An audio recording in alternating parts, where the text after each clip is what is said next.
Dream stories کے معزز ناظرین کو آج کے پارٹ 4 میں خوش آمدید کہتے ہیں۔ السلام علیکم۔ بنو قریظہ نے مسلمانوں سے معاہدے کے باوجود ان کے مقابلے میں قریش کا ساتھ دیا اور تمام قبائل عرب کو مسلمانوں کے خلاف بھڑکا دیا تھا۔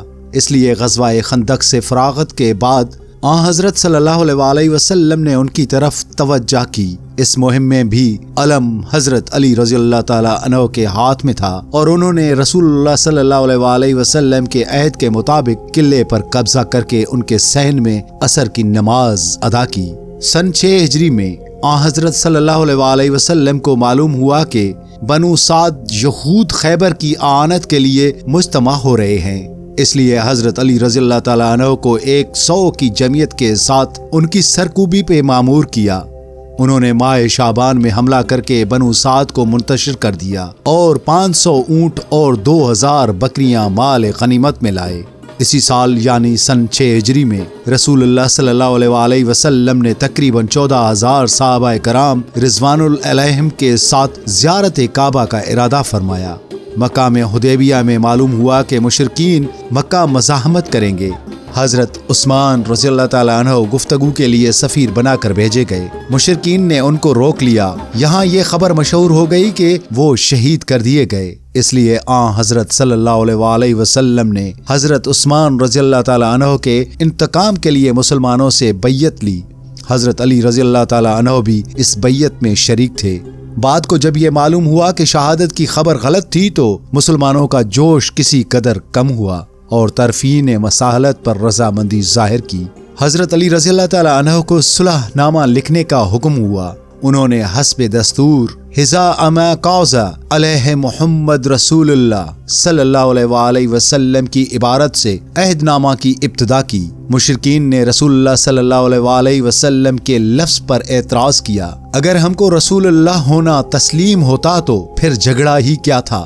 سرور کائنات صلی اللہ علیہ وسلم نے اس لفظ کو مٹا دینے کا حکم دیا، لیکن حضرت علی رضی اللہ تعالیٰ عنہ کی غیرت نے گوارا نہ کیا اور عرض کیا، خدا کی قسم میں اس کو نہیں مٹا سکتا۔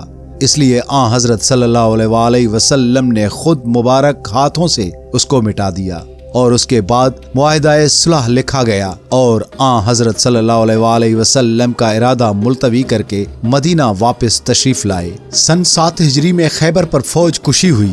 یہاں یہودیوں کے بڑے بڑے مضبوط قلعے تھے جن کا مفتوح ہونا آسان نہ تھا۔ پہلے حضرت ابو بکر رضی اللہ تعالیٰ عنہ اور ان کے بعد حضرت عمر رضی اللہ تعالیٰ عنہ کی تسخیر پر مامور ہوئے، لیکن کامیابی نہ ہوئی۔ حضور سرور کائنات صلی اللہ علیہ وسلم نے ارشاد فرمایا، کل ایک ایسے بہادر کو علم دوں گا جو خدا اور رسول کا محبوب ہے اور خیبر کی فتح اس کے ہاتھ میں مقدر ہے۔ صبح ہوئی تو ہر شخص مطمئن تھا کہ کاش اس فخر و شرف کا تاج اس کے سر پر ہوتا، لیکن یہ دولت گراں نمایاں حیدر اقرار رضی اللہ تعالیٰ عنہ کے لیے مقدر بن چکی تھی۔ صبح کو بڑے بڑے جان سار اپنے نام سننے کے منتظر تھے کہ دفتن آپ صلی اللہ علیہ وسلم نے حضرت علی رضی اللہ تعالیٰ عنہ کا نام لیا۔ یہ آواز غیر متوقع تھی کیونکہ حضرت علی رضی اللہ تعالیٰ عنہ آشوب چشم میں مبتلا تھے۔ آن حضرت صلی اللہ علیہ وسلم نے ان کو بلا کر ان کی آنکھوں میں اپنا لعاب لگایا، جسے یہ شکایت فوراً جاتی رہی۔ اس کے بعد علم مرمت فرمایا۔ حضرت علی رضی اللہ تعالیٰ عنہ نے پوچھا، یا رسول اللہ صلی اللہ علیہ وسلم، کیا میں لڑ کر ان کو مسلمان بنا لوں؟ ارشاد ہوا، نہیں، بلکہ پہلے اسلام پیش کرو اور ان کو اسلام کے فرائض سے آگاہ کرو، کیونکہ تمہاری کوششوں سے ایک شخص بھی مسلمان ہو گیا تمہارے لیے بڑی سے بڑی نعمت سے بہتر ہے۔ لیکن یہودیوں کی قسمت میں اسلام کی عزت کی بجائے شکست، ذلت اور رسوائی لکھی تھی، اس لیے انہوں نے آن حضرت صلی اللہ علیہ وسلم کے اس حکم سے کوئی فائدہ نہ اٹھایا اور ان کا معزز سردار مرحب بڑے جوش و خروش سے یہ رجز پڑھتا ہوا نکلا، مجرب خیبر کو جانتا ہے کہ میں مرحب ہوں، ستائے پوش ہوں، بہادر ہوں، تجربے کار ہوں۔ جبکہ لڑائی کی آگ بھڑکتی ہے، فاتح خیبر اس متکبرانہ رجز کا جواب دیتے ہوئے بڑھا، میں وہ ہوں جس کا نام میری ماں نے حیدر رکھا ہے، جھاڑی کے شیر کی طرح محیب اور ڈراونا، میں دشمنوں کو نہایت سرت سے قتل کر دیتا ہوں اور جھپٹ کر ایک ہی وار میں اس کا کام تمام کر دیتا ہوں۔ اس کے بعد حیدر کرار رضی اللہ تعالیٰ عنہ نے بڑھ کر حملہ کیا اور حیرت انگیز شجاعت کے ساتھ اس کو مسخر کر لیا۔ فتح مکہ کے بعد اسی سال غزوہ حسنین کا عظیم الشان معرکہ بھی پیش آیا اور اس میں پہلے مسلمانوں کی فتح ہوئی، لیکن جب وہ مال غنیمت لوٹنے میں مصروف ہوئے تو شکست خوردہ غنیم نے غافل پا کر اچانک حملہ کر دیا۔ مجاہدین اس ناگہانی مصیبت سے ایسے پریشان ہوئے کہ 12,000 نفوس میں سے صرف چند ثابت قدم رہ سکے۔ ان میں ایک حضرت علی رضی اللہ تعالیٰ عنہ بھی تھے۔ آپ نہ صرف پا مردی اور استقلال کے ساتھ قائم رہے بلکہ اپنی غیر معمولی شجاعت سے لڑائی کو سنبھال لیا اور غنیم کے امیر عسکر پر حملہ کر کے اس کا کام تمام کر دیا۔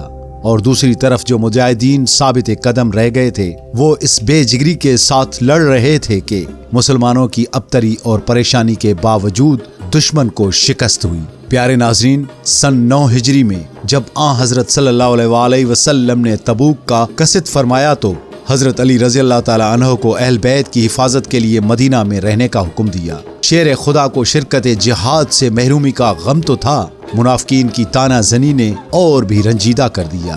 سرور کائنات صلی اللہ علیہ وآلہ وسلم کو اس حال کا علم ہوا تو ان کا غم دور کرنے کے لیے ارشاد فرمایا، علی کیا تم اسے پسند کرو گے کہ میرے نزدیک تمہارا اور رتبہ ہو جو ہارون کا موسیٰ علیہ السلام کے نزدیک تھا؟ تبلیغ اسلام کے سلسلے میں حضرت صلی اللہ علیہ وآلہ وسلم نے جو مہمین روانہ فرمائیں ان میں یمن کی مہم پر حضرت خالد بن ولید رضی اللہ تعالیٰ عنہ مامور ہوئے، لیکن 6 مہینے کی مسلسل جد و جہد کے باوجود اشاعت اسلام میں کامیاب نہ ہو سکے۔ اس لیے رمضان 10 ہجری میں حضرت صلی اللہ علیہ وآلہ وسلم نے حضرت علی رضی اللہ تعالیٰ عنہ کو بلا کر یمن جانے کا حکم دیا۔ انہوں نے عرض کیا، یا رسول اللہ صلی اللہ علیہ وآلہ وسلم، میں ایک ایسی قوم میں سے بھیجا جاتا ہوں جس میں مجھ سے زیادہ معمر اور تجربے کار لوگ موجود ہیں۔ ان لوگوں کے جھگڑوں کا فیصلہ کرنا میرے لیے نہایت دشوار ہوگا۔ حضور اکرم صلی اللہ علیہ وآلہ وسلم نے دعا فرمائی، اے خدا اس کی زبان کو راست گو بنا اور اس کے دل کو ہدایت کے نور سے منور کر دے۔ اس کے بعد خود اپنے دست اقدس سے ان کے سر پر امامہ باندھا اور یمن کی طرف روانہ فرمایا۔ حضرت علی رضی اللہ تعالیٰ عنہ کے یمن پہنچتے ہی یہاں کا رنگ بالکل بدل گیا۔ جو لوگ خالد رضی اللہ تعالیٰ عنہ کی 6 مہینہ کی سعی و کوشش سے بھی اسلام کی حقیقت کو نہیں سمجھے تھے، وہ حضرت علی المرتضیٰ رضی اللہ تعالیٰ عنہ کی صرف چند روز تعلیم و تلقین سے اسلام کے شیدائی ہو گئے اور قبیلہ ہمدان مسلمان ہو گیا۔ اسی سال 10 ہجری میں حضرت صلی اللہ علیہ وآلہ وسلم نے آخری حج کیا۔ حضرت علی رضی اللہ تعالیٰ عنہ بھی یمن سے آ کر اس یادگار حج میں شریک ہوئے۔